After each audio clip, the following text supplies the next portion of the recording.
The chains rattle as another woman joins the coffle line. Elia is her name. She's 21 years old, and it's William Wells Brown who fastens the iron around her wrists. He's the hoop. Enslaved himself. And in this moment, spring of Daguerreotypes, he's complicit in something that will haunt him for the rest of his days. Everything will change in this moment.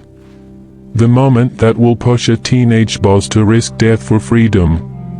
The moment that will forge one of America's most dangerous voices.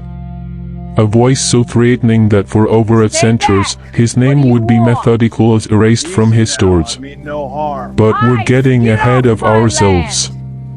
Because to grasp what William Wells Brown became the man the establishment most feared, you first have to understand what this forced him to do. The Mississippi River carves through America like an open wound.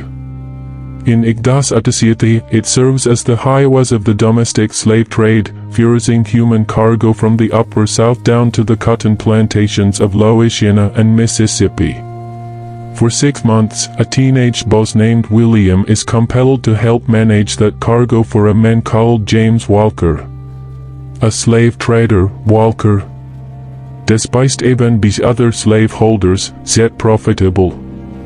In Kentucky and Missouri, he purchases enslaved people, those sold to settle debts, the troublemakers, the unwanted. Then he chains them together and marches them to the river. William's task is to assist him. Picture yourself at the hook. Picture being enslaved yourself. Picture having to meet the gaze of a mother as you help tear her from her children. Picture chaining a man who pleads for mercy. Picture loading desperate souls onto flatboats, knowing precisely where they're headed and what waits for them there. William has no choice. He's property, compliance or the whip. Yet each moment tears something inside him. The boats are crammed tight. Thirds, sometimes fourths, people shackled together in the open air. The sun scorches them by days. The cold seeps in by night. Minimal food and water, just enough to sustain them until sail. Some fall ill with dysentery or fever. Some perish en route. Their bodies go overboard into the mud's Mississippi without ceremonies, without grief, as if there's never existed. And William must witness all of it. In New Orleans, the auction blocks await. This is where Walker profits. This is where human beings are stripped to their undergarments so buzzers can inspect them like cattle, examining teeth, feeling muscles, searching for scars that might signal a history of defiance. Women endure deliberate degradations. Buzzers assess them not only for labor but for entirely other purposes. William witnesses it all, every moment, every transaction, every family shattered. And then he meets Elia. She's different.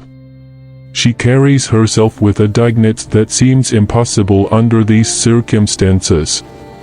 Born on a Virginia tobacco plantation, she had friends there. She'd fallen in love with a man named Samuel. They were building a future together, as much of one as enslaved people could. Then the master died. His estate required settling. Elia was sold to cover debts. She never got to say goods to Samuel. Never got to say goods to Enson. Taken in chains to Kentucky. Sold again to Walker. And now she's being transported to New Orleans to be sold once more, to someone who will carry her even further from everything she's ever known. During the river journeys, William speaks with her. It's risky. Walker discourages his assistants from fraternizing with the merchandise, but William can't help himself. Elia shares her stores. She tells him about the girl on the plantation, the master's daughter whose secretals taught her to read, about the books they shared in stolen moments, about the life she thought might be hers, about Samuel, about hope. And William sees something in her is that he recognizes. A refusal to be shattered. A human its slavers cannot destroy, however hard it tries. When they reach New Orleans, Elia is sold to a Mississippi plantation owner. What do you want? William watches as she's led away in chains, her head still lifted. He never sees her again, but he never forgets her. And that's the moment. Right there, watching Elia vanish into a machinery's built to erase people like her. Thank you. That's when William Wells Brown makes his decision. He will escape, whatever the cost. Whatever it demands. Because he will not spend his life complicit in this atrocities. But here's what nobody tells you about William Wells Brown. Here's the buried part before he could become the writer who exposed Thomas Jefferson's darkest secret. Before he could become the man who authored the first novel ever published by an African American. Before he could become one of the abolitionist movement's most powerful voices. First, he had to survive being born. Lexington, Kentucky, Igdas Atasiadahatari. This is where William's story's troll begins. And it begins with a secret. Elizabeth is his mother's name. She's enslaved on a plantation owned by a physician named John Zhang. She works in the main house. Intelligent, resourceful, carrying a quiet strength that sustains her in a system engineered to crush people. William's father is white, a relative of Zhang. The precise relationship is never openly acknowledged, it can't be, but everyone knows. It's visible in William's face, his lighter complexion, his sharper features, though certain Zhang family members regard him with expressions hard to decipher, not quite guilt, not quite recognition, something between. This isn't uncommon in the slave-holding South. Across the region, enslaved children bear the features of the men who own them. It creates a peculiar and painful circumstance. Legals, these children are properties. This can be sold, traded, given away. Yet these are also families. Sort of. Not reals. The contradiction sits at the core of the entire system. Elizabeth never speaks openly about William's father. Too dangerous. But she ensures William understands certain things, that he's different, that caution is necessary, that he must watch and learn and never attract excessive attention. These are survival skills. She instills them from the moment he can comprehend language.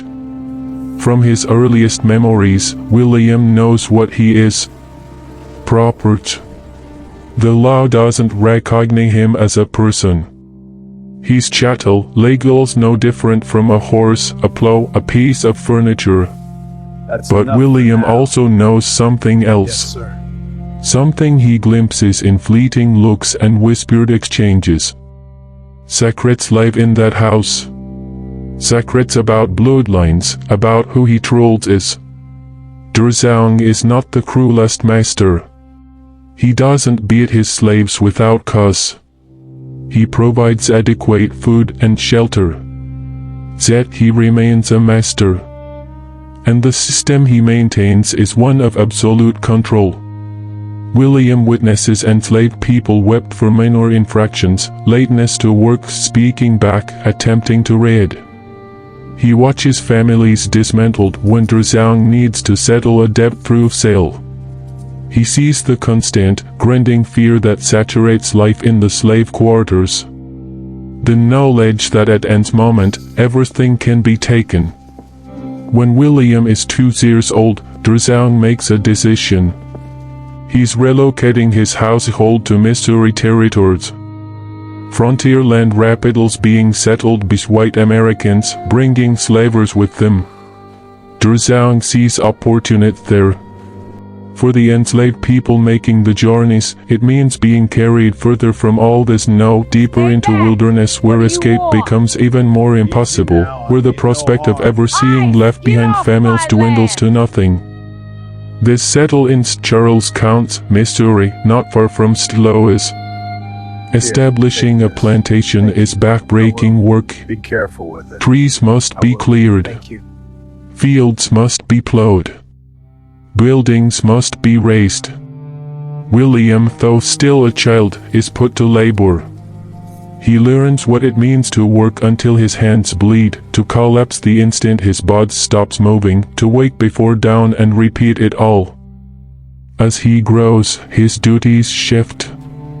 By 7 or 8, he's working the fields during planting and harvest, serving in the house at other times. Drazang also begins hiring him out to neighbors needing extra labor. Common practice. It allows slaveholders to profit from their human property even when their own land doesn't require full attention. During these years, William Trold begins to comprehend slavers, not merely as a labor system, but as a system of total domination, designed to break spirit as well as bodies. He sees enslaved people who've surrendered hope, moving through their deaths like apparitions. He sees others who maintain a flicker of defiance, finding small ways to resist, working slow when the overseer's back is turned, breaking tools accidentals, singing songs freighted with hidden meanings. And he sees what happens to those who resist too openly. The whip. The stocks. Being sold to the deep south, spoken of in the slave quarters with the same dread others might reserve for death itself. Throughout this, Elizabeth remains William's anchor. She tells him stories of her own childhood, of family members torn from her when she was sold to Drazang. She teaches him to cling to his humanity, to never let the system convince him he's less than human. And she teaches him something else, something perilous. She teaches him that slavery is wrong, a moral abomination, that the white people upholding it are the ones who should bear shame.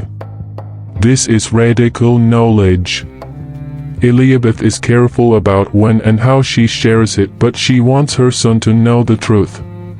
She wants him to understand that the chains binding him aren't natural or inevitable. We have endured Human hands forged them. Human hands can break them. When William is 13, Drazang sells him. No warning. No chance to bid his mother farewell. One day he's on the plantation. The next, he's being taken to St. Louis, sold to a man named Samuel Willie, a merchant and tavern keeper. The separation from Elizabeth devastates him. She's been the one constant in his life. Yes, sir. The person who taught him, protected him, loved him. Now she's gone. William doesn't know if he'll ever see her again. That separation's pain will accompany him for the rest of his life. It will inform everything he writes about the destruction of enslaved families.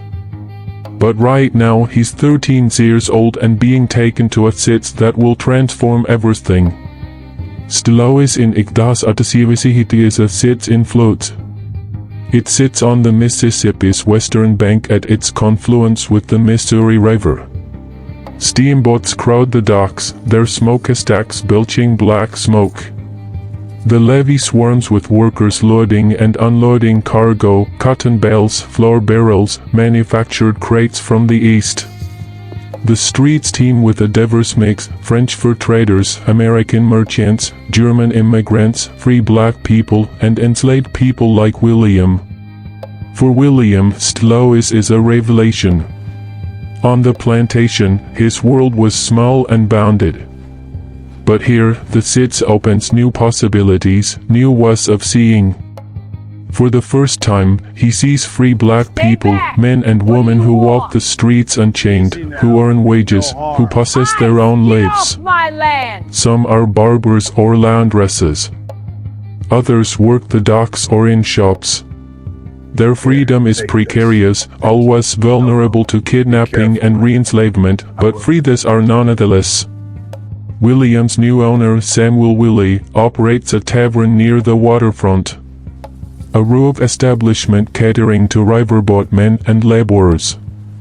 William's job is serving drinks, cleaning, running errands. Willie is a hard man with a quick temper and a fondness for whiskies. His fists flush when displeased. William learns to move swiftly, to anticipate Willie's moods, to render himself as invisible as possible. Set working in the tavern gives William something valuable, information. He overhears riverboatmen discussing their travels up and down the Mississippi, cities that have seen, free states to the north.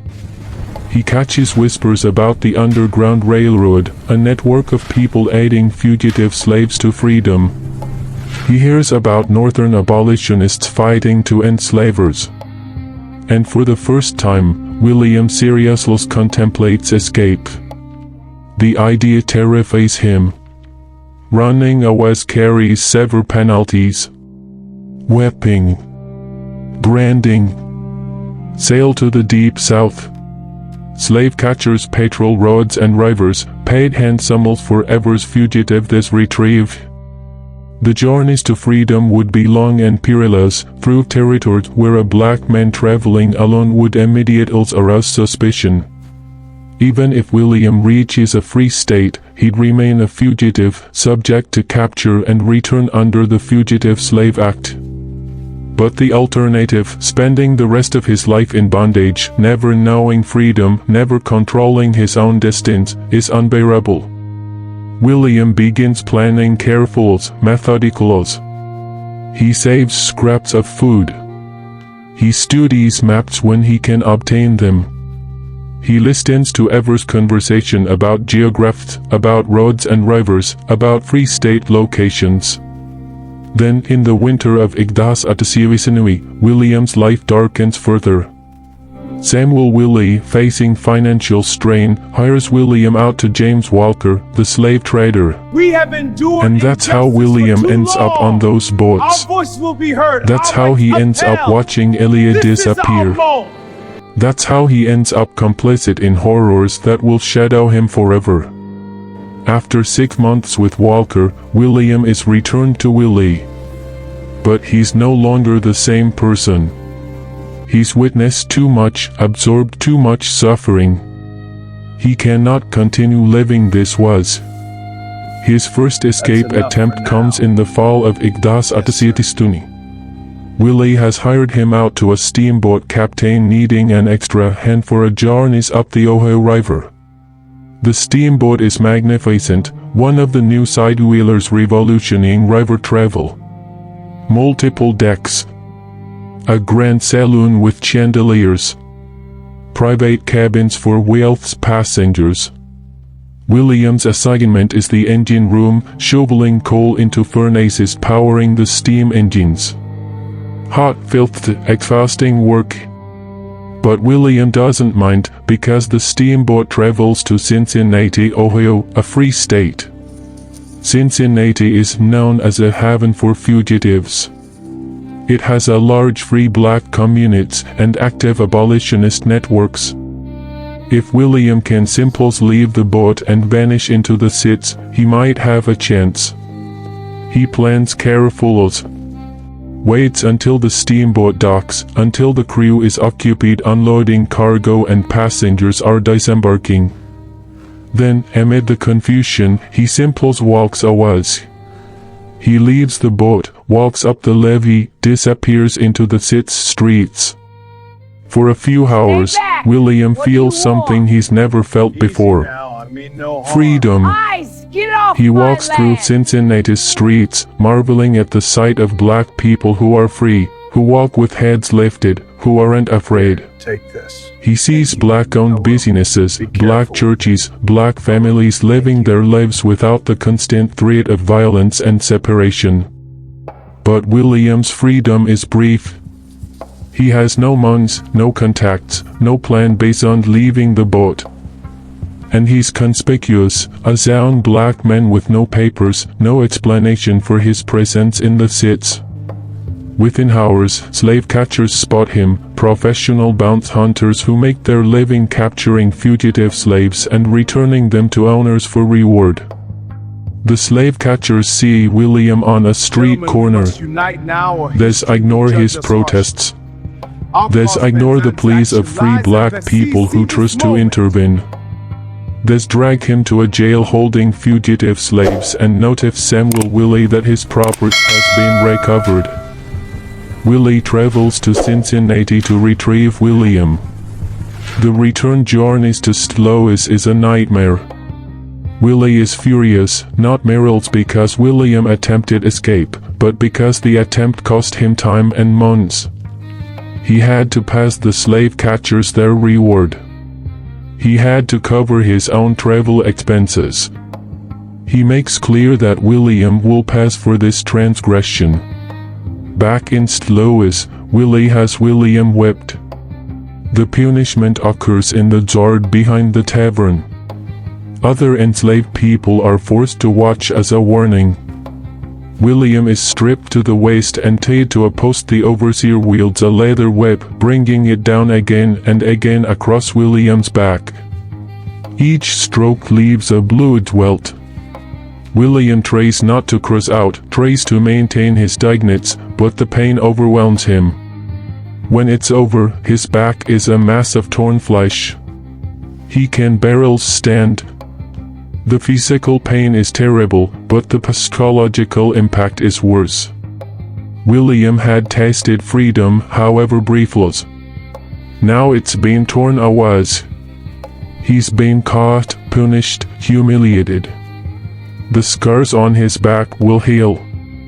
But the memories of that whipping will remain with him forever. We have endured That here's the thing about William Wells Brown. Our voice will be heard. Here's Our what rights makes his upheld. stories different. This is our The moment. punishment doesn't break him. If anything, it hardens his resolve. He tried to escape and failed. That doesn't mean hell stopped trying. It simply means he needs a better plan. Over the next year, William bides his time. He works for Samuel Willie, does whatever is That's asked, enough for keeps his now. head down, offers no indication he's planning anything. But in words, he's always thinking, always planning, always watching for opportunities. He studies the region's geography more carefully. He learns which roads lead north, which rivers can be crossed, which towns harbor active abolitionist networks. He listens to every conversation, absorbs every potential useful piece of information. He saves food scraps, hiding them away for the journeys he knows he'll eventually make. And he thinks about his mother, Elizabeth. He hasn't seen her since he was 13. He has no idea where she is or whether she's even alive. The thought of never seeing her again is agonying. But William knows that if he remains enslaved, he'll never have the power to find her, to help her, to give her the life she deserves. The only way he can ever hope to reunite with his mother is to first secure his own freedom. Besluit ik das ateististen, William is ready to try again. This time, he'll be smarter, more careful. He won't repeat his mistakes. On the first day of January, ik das ateististen, William makes his move. Easy now. I mean, A no bitter harm. cold morning. Get off my land! Frost blankets the ground. A sharp wind blows off the Mississippi. The city is quiet, most people still recovering from New Year's celebrations the night before. I will. Thank you. Samuel Willie has sent William on an errand to deliver a message to a merchant across town. It's the opportunity William has been waiting for. Instead of delivering the message, William simply keeps walking. He walks north out of the city toward the free state of Illinois. He has no coat, no food, no monies. All he carries is his determination and the knowledge that if he's caught this time, the punishment will be far worse than a whipping. The journeys is brutal. Temperatures are well below freezing. William wears almost thin clothes. His feet, in worn shoes with holes in the soles, quickly grow numb. He walks through fields and forests, avoiding roads where he might be spotted. He drinks from frozen streams, breaking ice to reach water beneath. He eats whatever he can find, berries, roots, nothing providing much sustenance. For 3 days, William travels through the frozen countryside. He sleeps in barns when he can find them, huddled in has for warmth. He sleeps in the open when he can't, shivering through long nights, wondering if he'll freeze to death before morning. Every sound makes him start, a branch cracking, a wolf howling, distant dogs. He knows slave catchers use bloodhounds to track fugitives. The thought of being torn apart by dogs terrifies him.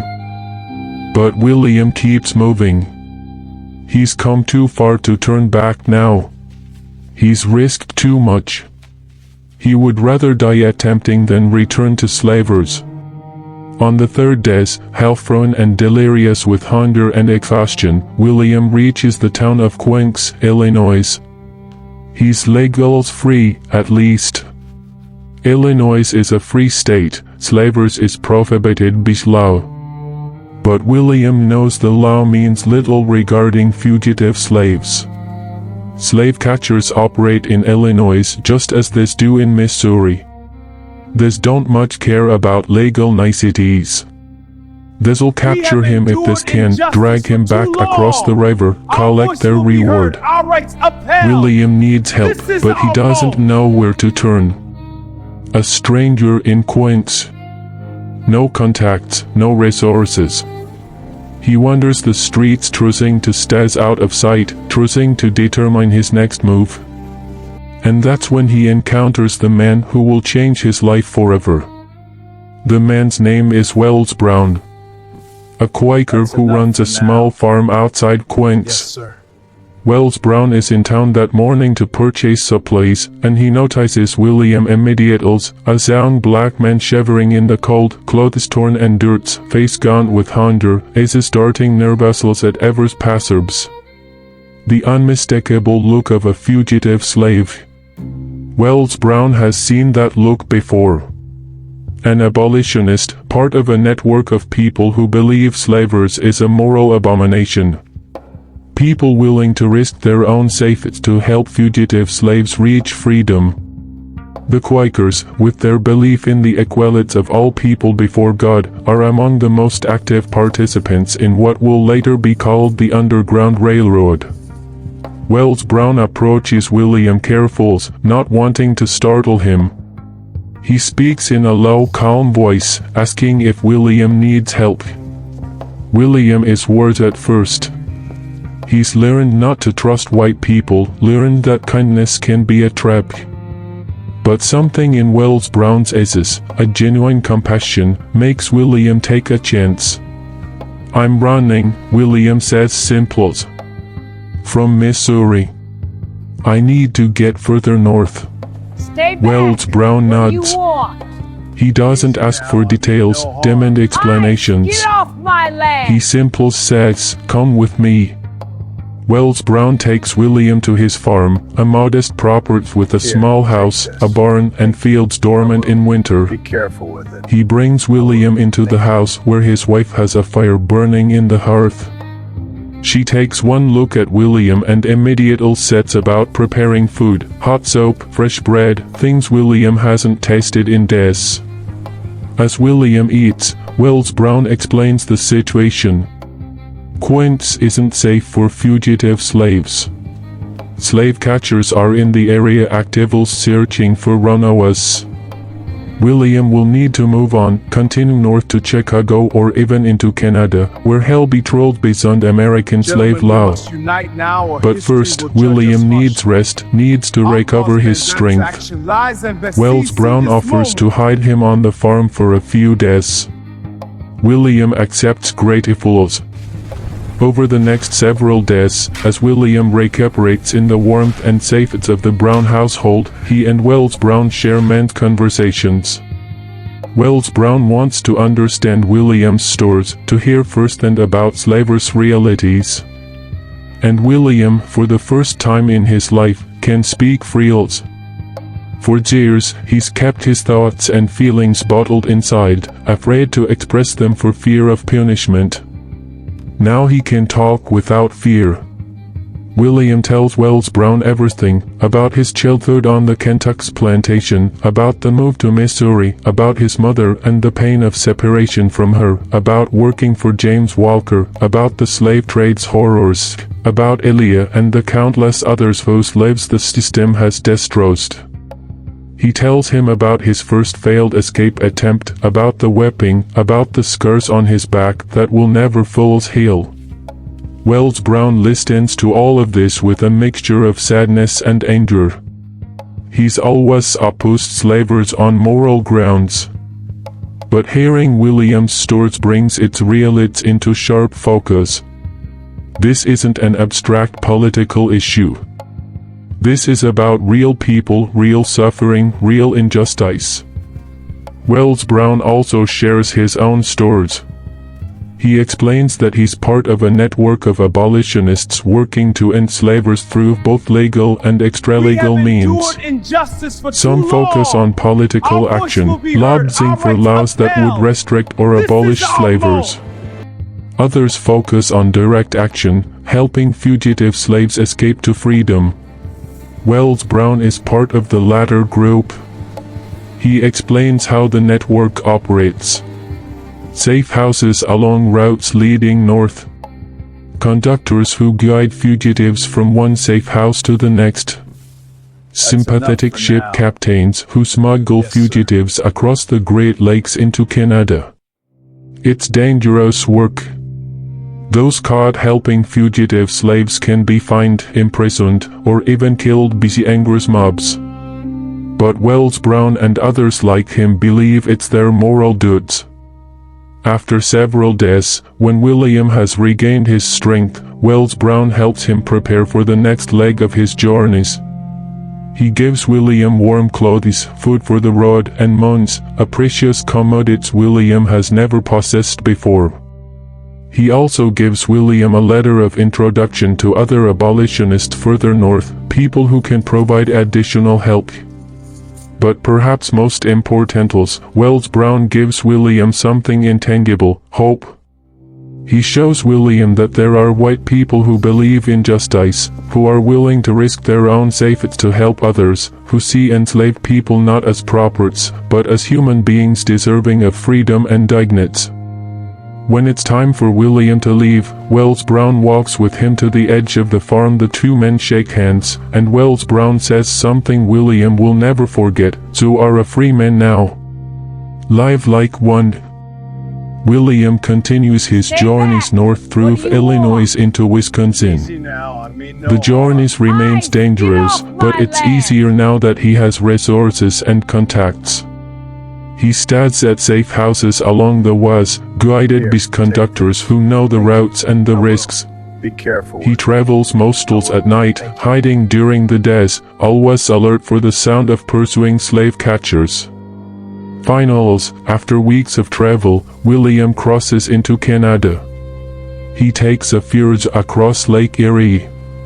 And when he steps onto Canadian soil, he feels a weight lift from his shoulders.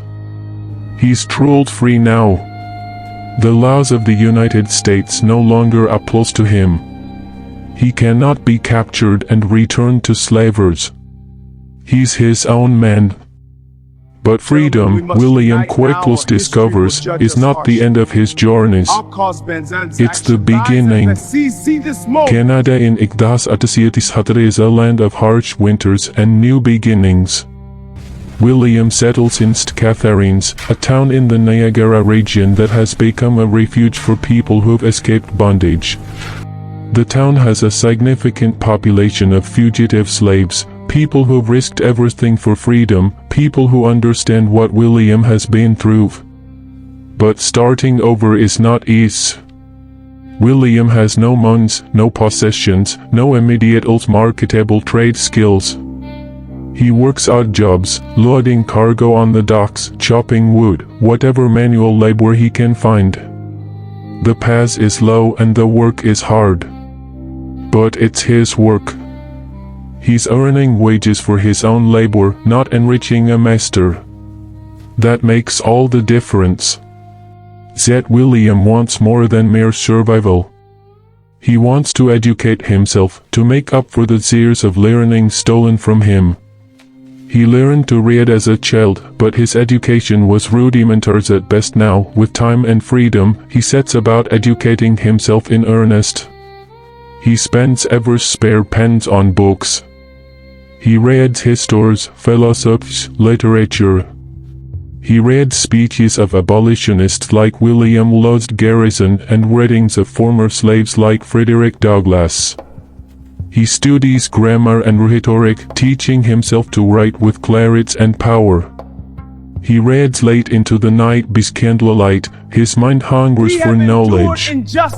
William also begins to write himself. At first, simple letters to other fugitive slaves, essays about his experiences, short accounts of life in bondage. But he has a gift for language, a way of capturing slavers' horror and humanity in words that move people. His writing is raw and honest, filled with vivid details and emotional truth. In Daguerreotypes, William moves to Buffalo, New York, a bustling city on the American side of the border. Buffalo is a hub of abolitionist activities, and William is drawn to the movement.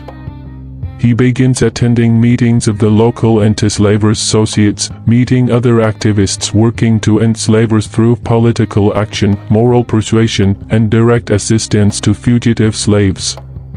It's in Buffalo that William first speaks publicly about his experiences. He's invited to address a meeting of the anti-slavers associates. He stands before a crowd of white abolitionists and tells them his stories, about his childhood in slavers, about his mother, about the slave trade, about his escape. He speaks with passion and eloquence. When he finishes, the audience is silent for a moment before erupting in applause. That speech changes William's life. He discovers that he has a talent for public speaking, that he can move audiences with his words, that his story carries power. The abolitionists in Buffalo recognize this talent. They encourage him to speak more widely. They arrange for him to give lectures in other cities, to share his stories with larger audiences. What do you want? Over the next few years, William becomes one of the most sought-after speakers in the abolitionist movement. He travels throughout New York, Pennsylvania, and New England, speaking at churches, town halls, and outdoor gatherings. Be careful with He speaks to audiences of hundreds, sometimes thousands. He shares his experiences in slavers, but he also speaks about broader moral and political issues, about the hypocrisy of a nation that proclaims liberty while holding millions in chains, about the economic interests that sustain slavers, about the need for immediate abolition. William's speeches are powerful because they're personal. He doesn't speak in abstractions or generalizations. He speaks about real people, his mother Elia, the countless others he's seen bought and sold. He speaks about the pain of separation, the brutality of the whip, the constant fear that permeates life in bondage. He makes slavers real for audiences who've never experienced it, who've never seen it up close. But speaking publicly also makes William a target. Pro-slavers forces are active in the North as well as the South. These don't appreciate William's message. His lectures are sometimes disrupted by angry mobs who throw rotten vegetables, shout insults, even threaten violence. William is physically attacked on more than one occasion, beaten by thugs who want to silence him. The Fugitive Slave Act of Daguerreotypes makes William's situation even more precarious. The law requires that fugitive slaves be returned to their owners, even if captured in free states. It imposes penalties on anyone who helps fugitive slaves, and it allows slave catchers to operate with impunity throughout the North. William is now a wanted man with a price on his head. His former owner Samuel Willie has never given up the search for him, and the new law gives Willie legal tools to reclaim his properties. In Igdas Atasiahatlisnui, fearing for his safety, William makes a difficult decision. He leaves the United States. He travels to England, where slavery was abolished in Igdas Atasiatistan, where hell be beyond the reach of American slave catchers. England is also a center of abolitionist activities. William hopes to continue his work there. In England, William is welcomed by the British abolitionist movement. He gives lectures throughout the countries, speaking to audiences horrified by his accounts of American slavers. He meets prominent abolitionists, intellectuals, politicians. He's treated with a respect and dignity he's never experienced in America, where even free black people are subjected to discrimination and violence. That's enough for now. It's in England that William begins work on his most ambitious project, a novel that will expose the full horror of American slavery to the world. The novel William writes is unlike anything published before. It's called Clotel, or The President's Daughter, a narrative of slave life in the United States. Published in London in December Igdas Atasiapanastuni. It's the first novel ever written by an African American, a groundbreaking achievement that should have secured William's place in literary histories. But Clotel is more than just a literary milestone. It's a political bombshell. The novel tells the stories of Clotel, a young woman who is the daughter of Thomas Jefferson, and an enslaved woman named Currer. The stories follows Clotel and her sister Althea as they are sold into slavery despite their connection to one of America's founding fathers. The novel depicts the brutal realities of slavery, the sexual exploitation of enslaved women, the separation of families, the violence and degradation inherent to the system. It also exposes the profound hypocrisy at the heart of American Democrats. Thomas Jefferson, author of the Declaration of Independence, the man who wrote that all men are created equal, he fathered children with an enslaved woman and then allowed those children to be sold into bondage. The stories of Jefferson and Silas Hemings is not new. Here, take Rumors this. about their relationship have circulated since the Earl's Igdas Atasius. A journalist named James Callender published allegations about Jefferson's involvement with an enslaved woman. But Jefferson's defenders have always denied the rumors, dismissing them as political slander. No one has dared to make the stories the centerpiece of a work of fiction, to present it as truth, to use it as a lens through which to examine the moral bankrupts of American slavers. William does exactly that. He bases his novel on the rumors about Jefferson and Hemings, but he also draws on his own experiences and the stories he's heard from other fugitive slaves. The result is a powerful, searing indictment of American slavery and American hypocrisy. Clotel is structured as a melodrama with elements of romance, tragedy, and adventure. The plot follows Clotel through a series of harrowing experiences. Solda was from her mother, forced into a relationship with a white man who promises to free her but then abandons her, separated from her own daughter, ultimately driven to desperation. In the novel's climactic scene, Clotel, pursued by slave catchers, throws herself into the Potomac River within sight of the Capitol building, choosing death over a return to slavery. The symbolism is unmistakable. Clotel dies in the shadow of the nation's capital, the seat of a government that proclaims liberty while upholding slavery. Her death is a direct indictment of American hypocrisy, a powerful image that William hopes will shock readers into recognizing slavery's moral horror. The novel also includes detailed descriptions of the domestic slave trade, the auction blocks, the coffles of chained captives marching south. William draws on his own experiences working for James Walker. He spares no detail in depicting the trade's brutalities. He writes about mothers torn from their children, about the sexual exploitation of enslaved women, about the casual cruelty of slave traders who see human beings as nothing more than merchandise. Clotel is published in England to significant acclaim. British reviewers praise the novel for its emotional power and its unflinching portrayal of slavers. British abolitionists use the book as evidence in their campaigns to pressure the United States to end slavers. The novel is translated into multiple languages and distributed throughout Europe.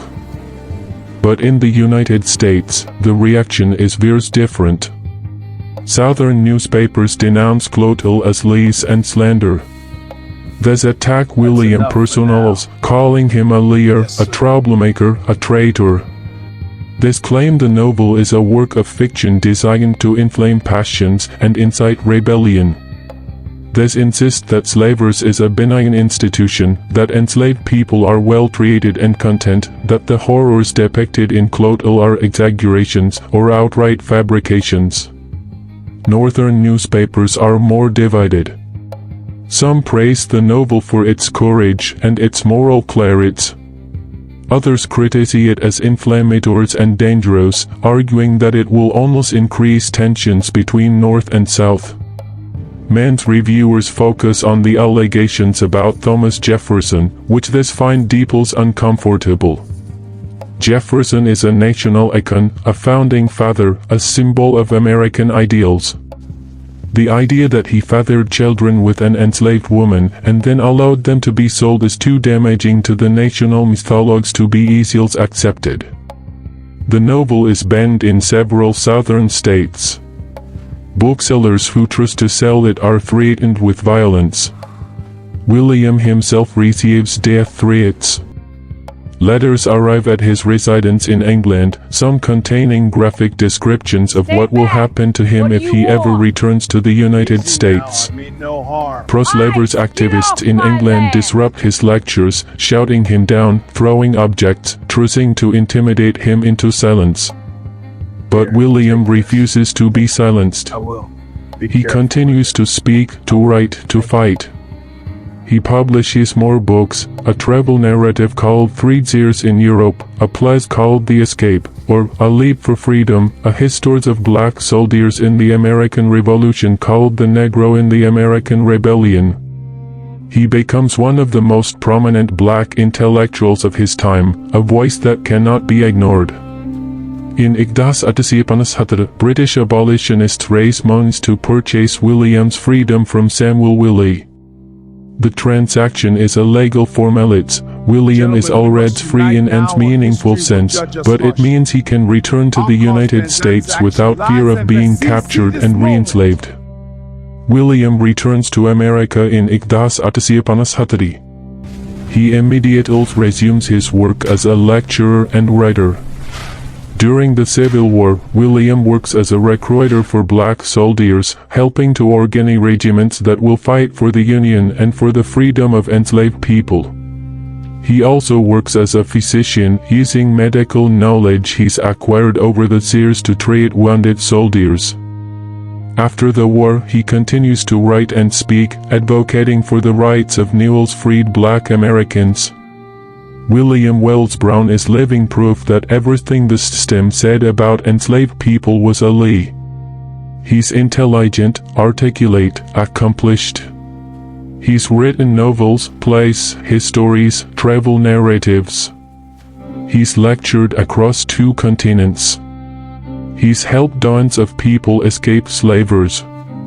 He's done everything that the racist ideologies used to justify slavers claimed black people couldn't do. And that makes him dangerous. Because if William Wells Brown can achieve all of this, if he can go from enslaved child to international renowned author and activist, then what does that says about the system that held him in bondage? What does that says about the lies told to justify that system? The answer is too uncomfortable, too threatening. So when the Civil War ends, when slavery is abolished, when the nation tries to reconcile and move forward, William Wells Brown's story becomes inconvenient. His novel with its allegations about Thomas Jefferson is too damaging to the national mythologies.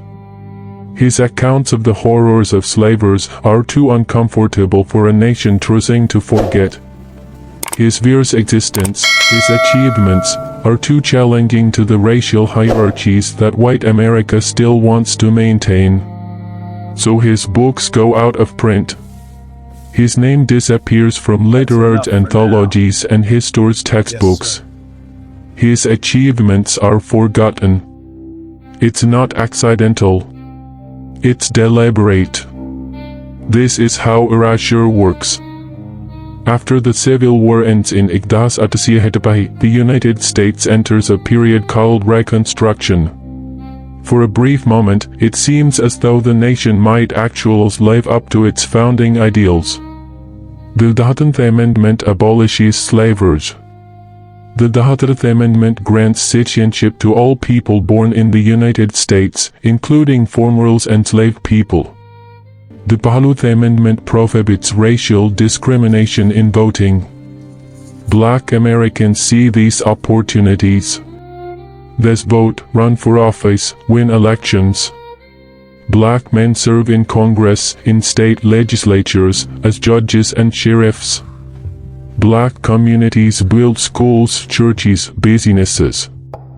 For a moment, it seems the promise of freedom might actually be fulfilled. But the backlash is swift and brutal. White supremacists in the South organize violent campaigns to restore white dominance. The Ku Klux Klan terrorizes black communities, burning homes, lynching black men, driving black voters away from the polls. Northern support for Reconstruction wins. White Americans grow tired of what they call the Negro question. They want to move on. Be careful with it. Bis igdas Reconstruction is effectively over. The South is left to implement a new system of racial control, Jim Crow. Under Jim